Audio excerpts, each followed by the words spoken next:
කිතුමන් තුළ මා ප්‍රියාදර සහෝදර සහෝදරියනි දුවේ පුතේ අම්මේ තාත්තේ අපි දද මේ දෙවෙනි කොටසෙන් පවුලුතුමා ෆිලිප්පි සංඝයට ලියපු අපි භාවනා කරන්නට උපයෝගී කරගන්නේ ක්‍රිස්තුන් වහන්සේ උදෙසා ජීවත් වීම. දැන් මේක අපි දැක්කා මේ පළවෙනි කොටසේ කොහොමද පාවුලු කියන චරිතය තමාගේ ඒ දමස්කයේ මහා විපර්යාසයත් එක්ක ඒ ආරම්භ කරපු දහම් විප්ලවය සිරගතව සිටියේදී පවා ඒ අප්‍රත්‍යහත ධෛර්යයෙන් තමා දිව්‍යන් වහන්සේට ප්‍රශස්ති ගී ගායනා කරපු ආකාරය මේ කොටස් කිහිපයක් නැත්නම් මේ පළවෙනි පරිච්ඡේදයේ ඉතිරි වගන්ති කිහිපයක් දැම්මා ඔබ සමග බෙදා ගන්නට යන උන්වහන්සේගේ තිබිච්ච තවත් පුදුමාකාර මනුස්ස ගුණාංගයක් එහෙම නැත්නම් දේව ගුණාංගයක් සැඟවිලා තිබිච්ච ඉස්මතු කරලා පෙන්눔 කරනවා. ඒක තමයි එතනදී අපි දකින්නේ ක්‍රිස්තුන් වහන්සේ උදෙසා ජීවත් වෙන පුද්ගලයෙක් උන්වහන්සේ තුල ජීවත් වෙන්නට අවශ්‍යයි. සමග ජීවත් වීමට වඩා තුල ජීවත් වීම තුල ලොකු වෙනසක් තියෙනවා. අපි දකිනවා ජෝම්තුමාගේ සුවිශේෂයේ 15 වෙනි පරිච්ඡේදයට ඇද්දී අර අත්ත මිදි බැලට සම්බන්ධ නම් පමණයි පළදැරීමකට අවස්ථාවක් ලැබෙන්නේ.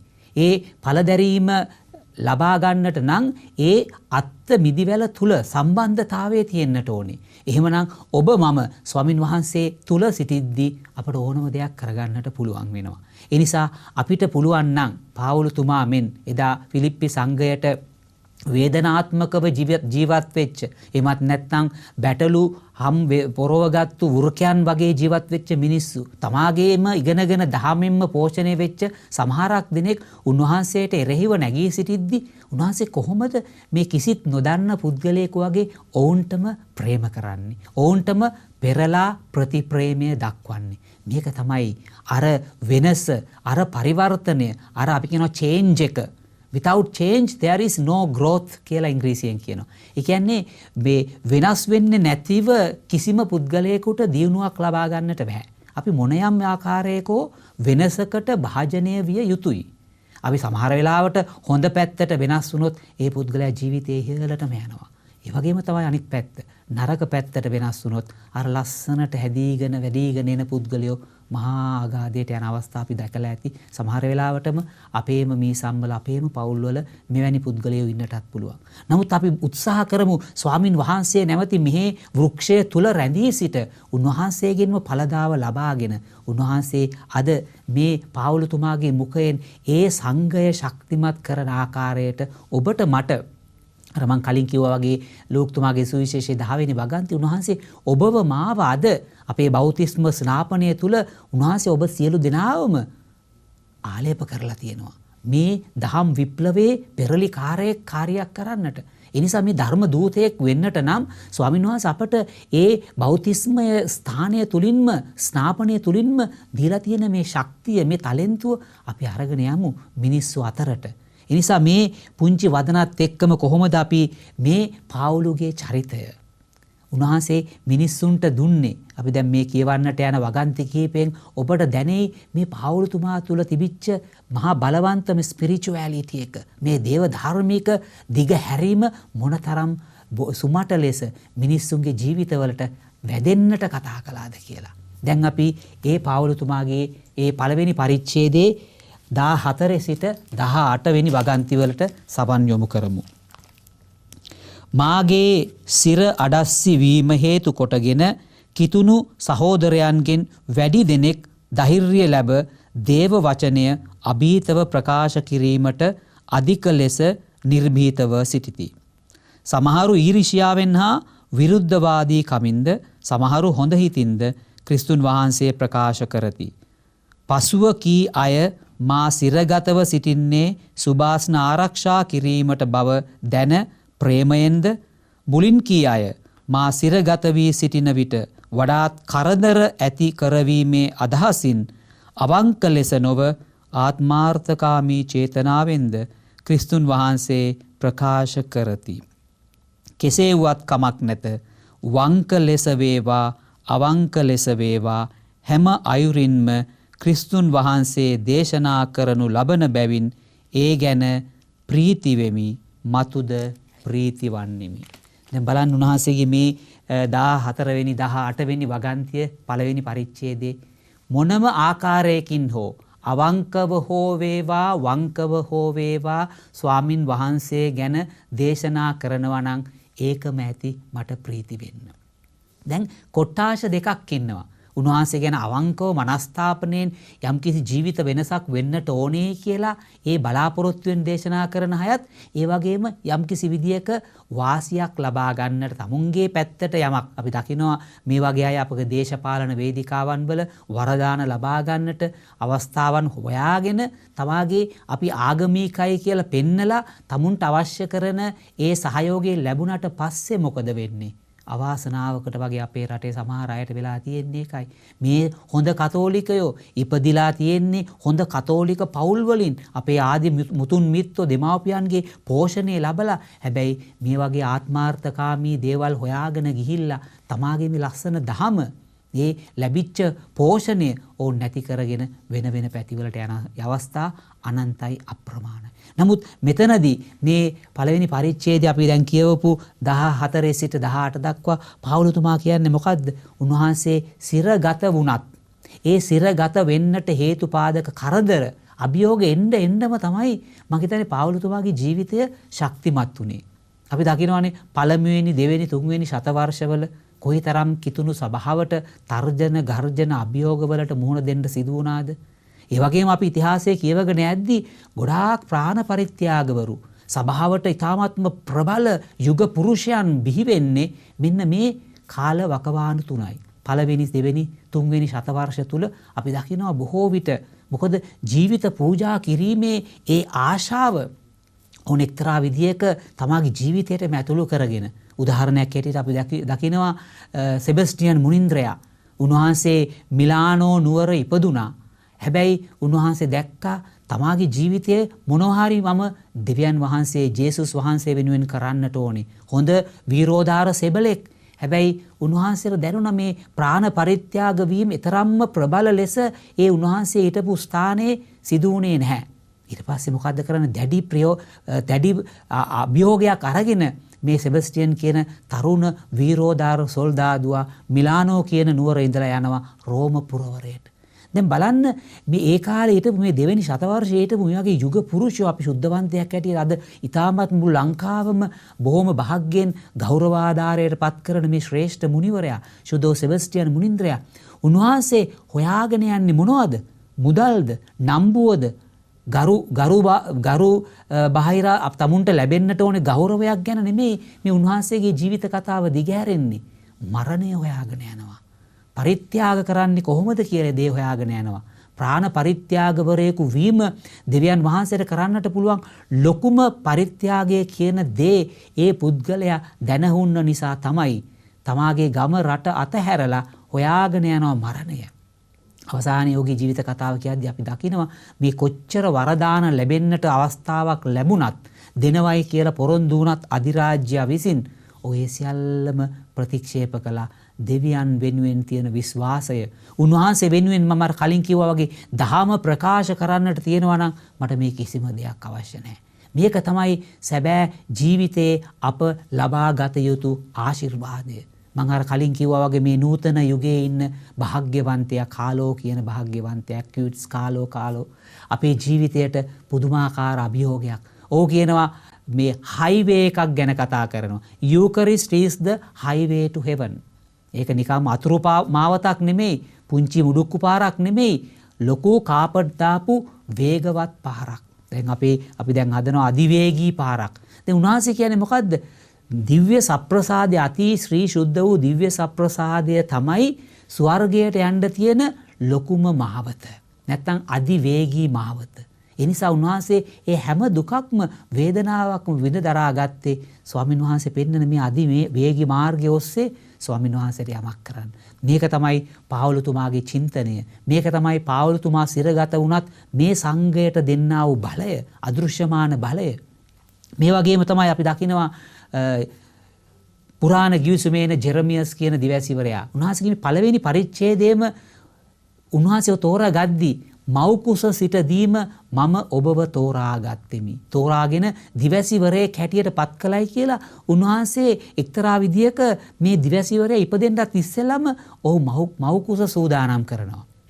ඊට පස්සේ 18 වෙනි පරිච්ඡේදයේ කුඹල්කාරයෙකු නැත්තම් මේ මැටි වලින් භාජන හදන පුද්ගලයෙකුගේ කතාන්දරය කියලා. ස්වාමින් වහන්සේ මේ අපි කියනවා ක්‍රිස්තුන් වහන්සේගේ පූර්වාදර්ශය කියලා. ජෙරමියස් දිවසිවරයා මේ 18 වෙනි පරිච්ඡේදයේ කියවගෙන යද්දී අපිට දැනෙනවා ඔහුව කොහොමද මේ කුඹල්කාරයා මැටි භාජනයක් හදන්නට මේ මැටි ටික පොඩි කරලා තලලා බොහොම ලස්සන භාජනයක් හදනවා.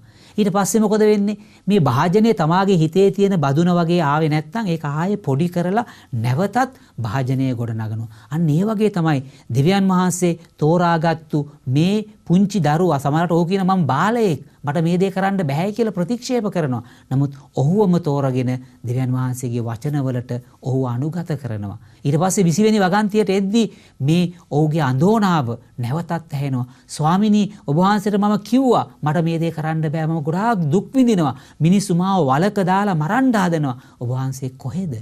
දැන් බලන්න මේ චරිත දිහා බලද්දී ඊට පස්සේ අපි දකිනවා මෝසෙස්ගේ කතාන්දරේ දිගහැරෙද්දී ඔහුත් මොනවද කියන්නේ? ඔබ වහන්සේ මාව තෝරගත්තා.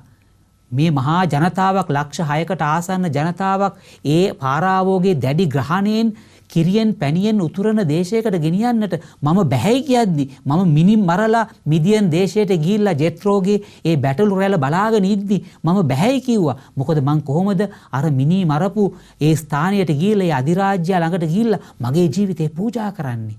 මේ වගේ අසරණ තත්වයකටපත් වෙලා ඉන්න මෝසෙස් තුමාව ස්වාමීන් වහන්සේ ශක්තිමත් කරනවා. උන්වහන්සේ කියනවා මේ ඔබගේ දරුවන්ට මොනවා හරි කරන්න. දැන් මෝසෙස් තුමා එක්තරා මොහොතක බොහොම අසරණ වෙලා උන්වහන්සේ ආනවා මේ මම වැදූ දරුවන් නෙමෙයි. ඔබ වහන්සේ මට දුන්නු කාර්යය මං කොහොමද කරන්නේ? ඒ බැහැයි කියන චරිතයක් බවට පත් කෙරෙන අවස්ථාවට පත් වෙනවා මෝසෙස්. හැබැයි ਉਹ අතපසු උනේ නැහැ. ඒක තමයි අපි දකින්නේ හේබ්‍රේවරුන්ගේ ලිපියේ 12 වෙනි පරිච්ඡේදයේ 6 වෙනි වගන්තිය. උන්වහන්සේ කියනවා උන්වහන්සේට ආදරය කරන අයව උන්වහන්සේ හික්මවනවයි කියලා. මෙන්න දෙවියන් වහන්සේ මිනිස්සුන්ව හික්මවන රඟ. අපි දැක්කා ඒ පාවුලුගේ චරිතයේ සාවුලු වෙලා මහා බලපුලුවන්කාර චරිතයක් වෙච්ච පුද්ගලයාව කඩලා පොඩි කරලා වට්ටලා දමස්කස් නුවර බිඳුවට වට්ටලා ඔහුව මහා යුග පුරුෂයෙක් බවට පත් කළා. ඒ වගේම තමයි මෝසෙස්ගේ චරිත. ඒ වගේම තමයි ජෙරමියස්ගේ චරිත. මේ හැම චරිතයක් දිහා බලපුවාම ඒ විශේෂයෙන්ම පළවෙනි දෙවෙනි තුන්වෙනි ශතවර්ෂවල ජීවිත පූජා කරපු ඒ දහස් සංඛ්‍යාත ප්‍රාණ පරිත්‍යාගවරුන්ගේ ජීවිත දිහා බලපුවාම අපිට පෙනෙනවා මේ හේබ්‍රේව සංදේශයේ 12 වෙනි පරිච්ඡේදයේ 6 වෙනි වගන්තිය කියන ඒ පාඨය. උන්වහන්සේගේ හික්මවීම සුළු කොට නොතකන්න. උන්වහන්සේ හික්මවන කල ඔබට වේදනාවක් දැනේ. ඔබට උන්වහන්සේ දඬුවමක් දෙන කර එය වේදනාවක් බවට හැරේ. බලන්න ඔබේ දෙමාපියෝ ඔබට ගහන්නේ නැද්ද? අනිවාර්යයෙන්ම ඔබට ගහලා ඇති, බැනලා ඇති. පාසලේ ඔබගේ ගුරු භවතුන් ඔබට බැනලා ඇති, ගහලා ඇති. මේ හැම දෙයක්ම කරන්නේ තමාගේ වෛරය, කේන්තිය පිරිමහා ගන්නට නෙමෙයි. අද දවසේ සමහර වෙලාවට මේ වගේ අවස්ථා වෙන්නට පුළුවන්. නමුත් අපි ඉතිහාසයේ දිහා බලපුවම හැම ගුරුවරයෙක්ම තමාගේ දරුවන්ව හික්මවන්නේ දඬුවමක් කරලා. සමහර වෙලාවට ඕන් කරන වැරැද්ද පෙන්වන්නට දඬුවමක් කරන්නටම අවස්ථාවක් උදා වෙනවා. දෙමාපියන්ටත් එහෙමයි. හැබැයි ඕන් කරන්නේ ඒ දරුවව හදාගන්න. ඒ නිසා තමයි මේ වේදනාව එක්තරා විදිහක ස්වාමින් වහන්සේගේ ආදරයට ඇතුළු වෙන පුද්ගලයාට අනිවාර්ය අංගයක්. දැන් ඒ නිසා අපි දකිනවා මේ දුක වේදනාව ගැන කතා කරද්දී සමහර වෙලාවට අපිත් එක්ක ඉන්න දැන් මේ පාවුලතුමාට මේක දැනුණා. හිර කඳවුරේ හිටියත් විලංගු දාලා තමා උගන්වපු ධාම ප්‍රකාශ කරපු පුද්ගලයෝම තමාට එරෙහිව නැගී සිටිනවා කියලා. ඉතින් මේක බොහොම ලස්සනට නන්දා මාලනියන්ගේ එක්තරා ගීතයක සඳහන් වෙනවා. අපිට පුළුවන් නම් ඒ ගීතයට සමන් දෙන්න. ඒකේ මුලින්ම තියෙන්නේ පූජාසනයේ ඔබ හිඳුවා ඔබට පුදන ලෝකයමයි ඔබට එරෙහි වී නැගිටින්නා කියන මේ බොහොම අනුවේදනීය ගීය මිනිසුගේ හදවතට දැනෙන ලෙස ඇය ගායනා කළා. ඒකේ අවසාන කොටස, ඒක තමයි කෝරස් එකේ අවසාන කොටසත් බොහොම ලස්සනට ඇය මෙන්න මේ විදියට කියනවා. කිරියෙන් පැණියෙන් උතුරා යන කල ලොව ඔබ පාමුල හඬා වැටේ. අපිට යස ඉසුර ලැබෙද්දී හැම සැප සම්පතක්ම ලැබෙද්දී මුළු ලෝකයම ඔබේ පාමුල සිටිනවා කියලා. ඒ වගේම ඒකේ අවසාන වගන්තිය කියනවා අතමිට හිඟ වී බෙලසුන් වූ කල ලොව ඔබ හිස මත කඩා වැටේ. ඒ පුද්ගලයාම හරියට මේ නාස්තිකාර පුත්‍රයාගේ උපමාව වගේ බලන්න ඒකම තමයි මේ ඇය තමාගේ මියුරු වදනින් ගායනා කරන්නේ. අතමිට තියෙද්දි අපට හැකියාව තියෙද්දි බලපුලුවන්කාරකම් තියෙද්දි හැම එක්කෙනෙක්ම අපි ළඟ ඉන්නවා. අපිට අවශ්‍ය නැති වෙලාවේදී ඕන තරම් අය ඉන්නවා. අපේ මුදල නිසා බලය නිසා මිනිස්සු ඕන තරම් ඉදී. හැබැයි මේ පුද්ගලයාම අසරණ වෙද්දි වැටෙද්දි කොන් වෙද්දි තනි වෙද්දි මුළු ලෝකයම තමා තුළ කඩාගෙන වැටෙනවායි කියලා කියනවා. මේකම තමයි මේ ව්‍යාසනය තුළ අපි සමහර අවස්ථාවලදී දකින්නේ.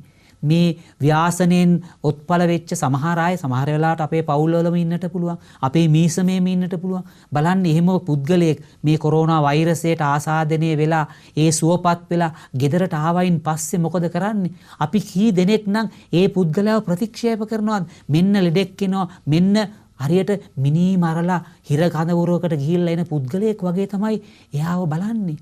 සමහරවිට දෙයියනේ මේ පුද්ගලයා හොයාගෙන ගිහිල්ලා මේ වෛරසයට ඇතුළු වුණේ නැහැ. කොහොම හරි වෙන පුද්ගලයෙක්ගේ ආශ්‍රයෙන් නැත්නම් තවත් කෙනෙක් නිසා ඔහුට ඒ වෛරසය වැළඳෙන්නට ඇති. එහෙම කියලා අපි කී දෙනෙක් නම් ඒ රෝගේ වැළඳිලා රෝහල් වල ප්‍රතිකාර ලැබලා සම්පූර්ණ සුවය ලබාගෙන නැවත අපේ ගෙදරට අපේ මීසමට එද්දි කී දෙනෙකුට පුළුවන්ද? සැබෑ දයානුකම්පාව තුළ ඒ පුද්ගලයාව පිළි අරගෙන අර මුලින් හිටියා වගේ ආදරයෙන් සෙනෙහසින් ලෙන්ගතු කමින් ඉන්න. මං හිතන්නේ ගොඩාක් අමාරුයි නේද? මේක තමයි අද මේ ගීතයේ තුලිනුත් නන්දා මාලනියන් කියන්නේ. මේ දේම තමයි මේ ධර්මතාවයම තමයි පාවුලුතුමා මේ පිලිප්පි සංඝයට කියන්නට උත්සාහ කරන්නේ. හොඳින් හෝ නරකින් හෝ දෙවියන් වහන්සේව ප්‍රශංසා කරනවා නම් ඒ පුද්ගලයා ගැන මම උන්වහන්සේට ස්තුති පූර්වක වෙනවා. මම කවදාවත් ද්වේෂ කරන්නේ නැහැ. මෙන්න මේ වගේ ප්‍රෞඩ අධ්‍යාත්මයක් ගොඩනගන්නට ලේසි එසේ මෙසේ පුද්ගලයෙකුට බෑ. ඒ නිසා හොඳ ධර්මයක් තුල ඔහු තමාගේ ජීවිතය ගොඩනගා ගන්නටම වෙනවා. මේක තමයි පාවුලුගේ චරිතය තුල සාවුලු පාවුලු වෙච්ච ඒ මහා ප්‍රබල චරිතය තුල අපි අත්දකින්නේ. ඒ නිසා ඒ වගන්ති 4න් පස්සේ අපි ඊළඟ වගන්තියත් ඔබගේ සවනට යොමු කර සිටිමු. 21 වෙනි වගන්තියේ පළවෙනි පරිච්ඡේදයේ මෙන්න මෙහෙම අපට මතක් කරලා දෙනවා. මට නම් ජීවත් වීම ක්‍රිස්තුන් වහන්සේ උදෙසා ජීවත් වීමය, මරණය මට වාසියකි. දැන් බලන්න පාවුලුතුමාගේ තවත් ලස්සන පැතිකඩක්. මේ හැම දෙයක්ම කරලා උන්වහන්සේ කියනවා මට ක්‍රිස්තුන් වහන්සේ උදෙසා ජීවත් වීම මහා වාසනාවකි. මරණයත් මට කමක් නැහැ. දැන් ක්‍රිස්තුන් වහන්සේ උදෙසා ජීවත් වෙනවයි කියන එක ඔබට මට වචනයෙන් කියන්නට පුළුවන් වුණාට ලෙහෙසියෙන් කොයිතරම් ක්‍රියාවෙන් පෙන්눔 කරන්නට අමාරුද? උන්වහන්සේ කියන්නේ ඔබ මගේ ගෝලයක් වෙන්නට අවශ්‍ය නම් කාරණා 3ක් ඉෂ්ට සිද්ධ විය යුතුයි. පළවෙනිම කාරණාව තමයි තම කම නැසීම. දෙවෙනි කාරණාව තමයි කුරුසය දරා ගැනීම. තුන්වෙනි කාරණාව තමයි මා අනුගමනය කිරීම. දැන් මේ තුනම කරන්නට අපි කොයිතරම් මැලි වෙනවද? ඒ වගේම උන්වහන්සේ කියනවා මාව අනුගමනය කරනවා නම් මාදර දුවේ පුතේ අම්මේ තාත්තේ පටු මාවත ඔස්සේ එන්නට ඕනේ. මේ රතු පළස් දාපු කාපට් දාපු මාවත ඔස්සේ ඇවිල්ලා මාව අනුගමනය කරන්නට බෑ. එනවනම් මේ දුර්භික්ෂ හමුවේ මේ වේදනාවන් තුල ඔබට පුළුවන්ද මාව අනුගමනය කරන්න? සැබෑ ක්‍රිස්තු බැතිමතෙක් ලෙස ඒ එදිනෙදා ජීවිතයේ මුහුණ දෙන කුරුසය කරටගෙන ආදරයෙන් සිපගෙන ඔබගේ තමකම නසා, ඒ කියන්නේ තමා එල්බ සිටි ඒ නොයෙකුත් ආත්මාර්ථකාමී හැඟීම් වලට ඔබ හිස් වෙන්නට ඕනේ. අන්න එතකොට කුරුසයේ දරා ගැනීමේ ඒ ආශිර්වාද මේ පාවුලුතුමා බොහොම ලස්සනට කියනවා මට ජීවත් වීම ක්‍රිස්තුන් වහන්සේ වෙනුවෙන්, මරණය සැපතකි. මේ මරණය අපි දැක්කා මේ පළවෙනි දෙවෙනි තුන්වෙනි ශතවර්ෂවල මේ මිනිස්සුන්ගේ ජීවිත ප්‍රාණ පරිත්‍යාගවල ජීවිත උන්වහන්සේ වෙනුවෙන් ඉදිරිපත් වෙච්ච ආකාරය. ස්ටේපන් තුමා උන්වහන්සේගේ ජීවිතයේ මහා වෙනසක් සිදු කළේ පළමුවෙනි ප්‍රාණ පරිත්‍යාගවරයා බවට පත් වෙන්නට හේතුපාදක වුණේ ස්වාමින් වහන්සේ වෙනුවෙන් මම මගේ මනුස්ස ජීවිතය තුළ යමක් කළ යුතුයි කියන මේ ඒකායන පරමාර්ථය චේතනාව තමාගේ ජීවිතය තුළ මුදුන්පත් කරගෙන අවස්ථාවක් එළඹි විට උපරිමයෙන්ම ඔහු තමාගේ ඒ කැපවීම කළා. අපටත් දවසක් උදා වෙයි. තව කෙනෙකු වෙනුවෙන් ජීවිතේ යමක් කරන්න. උන්වහන්සේ ඔබෙන් මගෙන් ඉල්ලන්නේ නැහැ මේ පටු මාවත ඔස්සේ එනවයි කියන එක, කුරුස දරාගෙන එනවයි කියන එක, තමකම නසා ස්වාමින් වහන්සේව අනුගමනය කරනවයි කියන එක සමහර වෙලාවට එච්චර ලේසි පහසු දෙයක් වෙන්නේ නැහැ. හැබැයි ස්වාමින් වහන්සේත් එක්ක ජීවත් වෙන පුද්ගලයාට මේක තරම්ම අමාරු දේවල් නෙමෙයි. ස්වාමීන් වහන්සේ අපව ශක්තිමත් කරනවා. අපව ඒ සඳහා යොමු කරනවා. මේක තමයි පාවුලුගේ චරිතයෙන් අපි දකින ලස්සනම දේ. තවත් එක වගන්තියක් පමණක් ඔබගේ භාවනාවට යොමු කරමු. මේ පළවෙනිම පරිච්ඡේදයේ තවත් එක වගන්තියක්. ඒ වගන්තිය අපිට මතක් කරලා දෙන 29 මන්ද ක්‍රිස්තුන් වහන්සේ කෙරෙහි අදහන්නන්ට පමණක් නොව උන්වහන්සේ උදෙසා දුක් විඳින්නන්ටත් වරප්‍රසාදයක් ඔබට දෙන ලද්දේය. වරක් මා යෙදී සිටි සටන ඔබ දුටුවහුය. තවමත් මා ඒ සටනෙහි යෙදෙන බව ඔබ අසා ඇත. ඔබට ඇත්තේ එම සටනමය. එනිසා ක්‍රිස්තුන් වහන්සේ අදහන පුද්ගලයාට ජීවත් වීම එක්තරා විදියක අභියෝගයක්. පරාජය කියන්නේ ඒ තුල ජයග්‍රහණය රැඳිලා තියෙනවා. පරාජය. එනිසා ඒ පරාජය තුල ජයග්‍රහණය තියෙන බව දැනගෙන නිවැරදි ජයග්‍රහණය කියන්නේ නොවැටීම නොව වැටෙන වාරක් පාසා ධෛර්යමත්ව නැගී සිටීමයි. පාවුලතුමා වැටුණා. හැබැයි නැගිටින්නට ඒ වැටීම හේතුපාදක කරගත්තා. ඔබේ ජීවිතෙත් මාදර දුවේ පුතේ අම්මේ තාත්තේ අපි වැටෙන වාර අනන්තයි අප්‍රමාණයි. සමහර වෙලාවට මගේ පව් නිසා මම වැටෙනවා. සමහර වෙලාවට තව කෙනෙක් මාව වට්ටනවා. හැබැයි මේ දෙකම හොඳයි එක්තරා විදියක. හැබැයි ඔබ නිසා තව කෙනෙකුව වට්ටන්නට එපා. ඔබ හේතුපාදකයක් වෙන්නට එපා තව කෙනෙකුගේ වැටීමට. හැබැයි අද අපි දකිනවා සමාජයේ ගොඩ විලාවට මගේ නැගීම වෙනුවෙන් අපි කී දෙනෙකු නම් වට්ටන්නට උත්සාහ කරනවාද? මේ පාවුලුගේ චරිතයේ ඒකට හොඳම උදාහරණයක්. තමා වැටුණත්, තමා පොඩි වුණත්, තමා අසරණ වුණත්, තමා හිරබත් කෑවත් නැගිටින්නට වෙරදරන මානවයාට අතහිත දුන්නු ශ්‍රේෂ්ඨ චරිතයක්. ඒ පාවුලුතුමාගේ වදන් තුල මේ ෆිලිප්පි සංඝයට දුන්නු එක්තරා විදියක කෘතගුණ සැලකීමක්. ඔහුත් අසරණ වෙලා ඉද්දි මේ සංඝය උන්වහන්සේව බලාගත්ත නිසා උන්වහන්සේ මේ හැම දහම් පණිවුඩයක්ම මේ මිනිසුන්ගේ ජීවිත තුළට හදවත් තුළට පොහොනි කරනවා. මේ තුල නැගී සිටින්න. පරාජය කියන්නේ ජයග්‍රහණයේ ආරම්භයේ බව සිතන්න. දුක වේදනාව කියන්නේ වෙස් බලාගෙන එන ආශිර්වාදයක් හැටියට සලකගෙන ඔබටත් පුළුවන් නම් මේන් ඉදිරියට යන්න ස්වාමීන් වහන්සේ ඔබව බහුලව ආශිර්වාද කරයි. එවැනි මරණයෙන් පරාජය නොවි, වේදනාවෙන් පරාජය නොවි, අන්ධකාරයෙන් පරාජය නොවි, පුංචි පහනක් දල්වාගෙන අඳුරට ශාප නොකර ආලෝකයේ දුවා දරුවන් මෙන් නැගී සිටින්නට හේතු වාසනා ඔබටත් මටත් ලැබේවා කියලා අපි යාඥා කරමු. ඔබට ජේසු පිහිටයි.